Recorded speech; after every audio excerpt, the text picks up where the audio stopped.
ഇന്നത്തെ റെസിപ്പി നല്ല പഴുത്ത മാങ്ങ കൊണ്ട് കുറഞ്ഞ ഇൻഗ്രീഡിയൻസ് ഒക്കെ വെച്ചിട്ട് പെട്ടെന്ന് ഉണ്ടാക്കിയെടുക്കാൻ പറ്റുന്ന ഒരു ഐറ്റമാണ് മാംഗോ സ്റ്റിക്കി റൈസ്.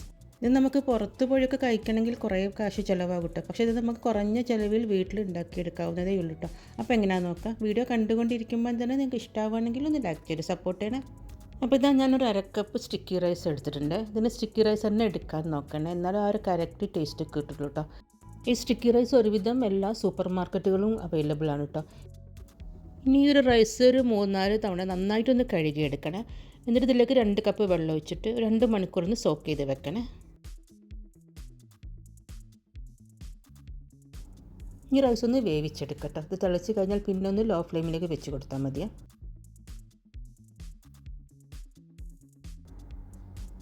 അപ്പോൾ ഇതാ നമ്മൾ റൈസ് നന്നായി വെന്ത് വന്നിട്ടുണ്ട്. ഈ റൈസ് നന്നായിട്ടൊന്ന് വേവണം കേട്ടോ. പിന്നെ ഞാൻ എടുത്തത് 1 കപ്പ് കോക്കനട്ട് മിൽക്കാണ്. ഇതിലേക്ക് മധുരത്തിന് ആവശ്യമുള്ള പഞ്ചസാര ചേർത്ത് കൊടുക്കട്ടോ. ഞാനിപ്പോൾ ഒരു 3 ടീസ്പൂൺ ചേർത്ത് കൊടുത്തിട്ടുണ്ട്. ഇതിലേക്ക് വേണ്ട ഉപ്പും ചേർത്ത് കൊടുക്കട്ടോ. ഇതൊന്ന് തിളയ്ക്കുന്നത് വരെ വെയിറ്റ് ചെയ്യാം.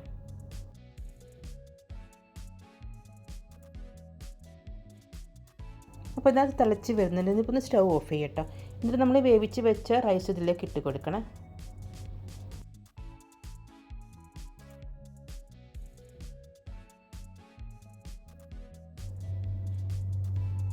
ഇനി ഇതെല്ലാം കൂടി നന്നായിട്ടൊന്ന് മിക്സാക്കി എടുക്കണേ.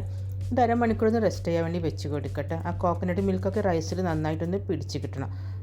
ഇതിപ്പോൾ കാണുമ്പോൾ ലൂസായി തോന്നും, പക്ഷേ തണുത്ത് കഴിയുമ്പോൾ കറക്റ്റ് പാകത്തിന് കിട്ടും കേട്ടോ. അപ്പോഴേക്കും നമുക്കൊരു കോക്കനട്ട് സോസ് റെഡിയാക്കി എടുക്കട്ടെ. ഞാനിപ്പം 1 കപ്പ് കോക്കനട്ട് മിൽക്ക് എടുത്തിട്ടുണ്ട്. ഇതിലേക്ക് 1 ടീസ്പൂൺ അരിപ്പൊടി ചേർത്ത് കൊടുക്കുന്നുണ്ട്. പിന്നെ ഒരു നുള്ളു ഉപ്പും ചേർത്ത് കൊടുത്തിട്ടുണ്ട്. പിന്നെ മധുരത്തിന് വേണ്ടിയിട്ട് 1 ടീസ്പൂൺ പഞ്ചസാരയാണ് ഇപ്പോൾ ഞാൻ ചേർത്ത് കൊടുക്കുന്നത്. ഞാൻ എടുക്കുന്ന മാങ്ങക്ക് നല്ല മധുരമുണ്ട്, അതുകൊണ്ട് ഞാനിപ്പോൾ 1 ടീസ്പൂണേ ചേർത്ത് കൊടുക്കുന്നുള്ളൂ. നിങ്ങൾക്ക് കൂടുതൽ വേണമെങ്കിൽ കൂടുതൽ ചേർത്ത് കൊടുക്കട്ടോ. ഇനി ഇതൊന്ന് കട്ടകളൊന്നും ഇല്ലാതെ ഒന്ന് കുറുക്കിയെടുക്കണേ.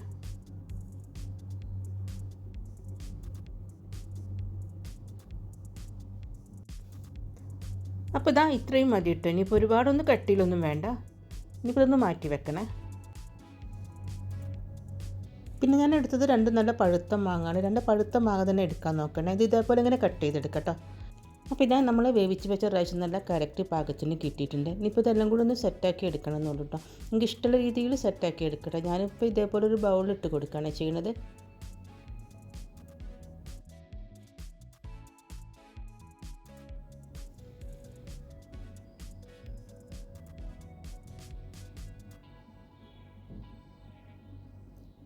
ഇനി നമ്മൾ കട്ട് ചെയ്ത് വെച്ച മാങ്ങ വെച്ച് കൊടുക്കണം.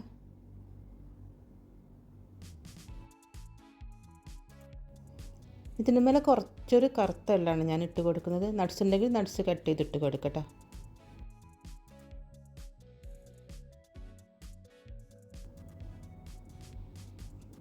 ഇനി നമ്മൾ മാറ്റി വെച്ച കോക്കനട്ട് സോസാണ് ഇതിൻ്റെ മേലെ ഒഴിച്ച് കൊടുക്കുന്നത്. ഈ സോസും കൂട്ടിയാണ് ഇത് കഴിക്കേണ്ടത്. നല്ല പഴുത്ത മാങ്ങയും ഈ സോസും ഈ റൈസും കൂടി ചേർത്ത് കഴിക്കുമ്പോൾ നല്ലൊരു ടേസ്റ്റാണ് കേട്ടോ. ഇതൊരു പ്രാവശ്യമെങ്കിലും നിങ്ങളൊന്ന് ഉണ്ടാക്കി നോക്കണേ. അപ്പോൾ വീഡിയോ ഇഷ്ടമായിട്ടുണ്ടെങ്കിൽ ഫ്രണ്ട്സിനൊക്കെ ഒന്ന് ഷെയർ ചെയ്ത് കൊടുക്കുക. പിന്നെ ചാനൽ ആദ്യമായിട്ട് കാണുന്നവരൊക്കെ ആണെങ്കിൽ മറക്കാതെ സബ്സ്ക്രൈബ് ചെയ്തേക്കണേ. ബൈ.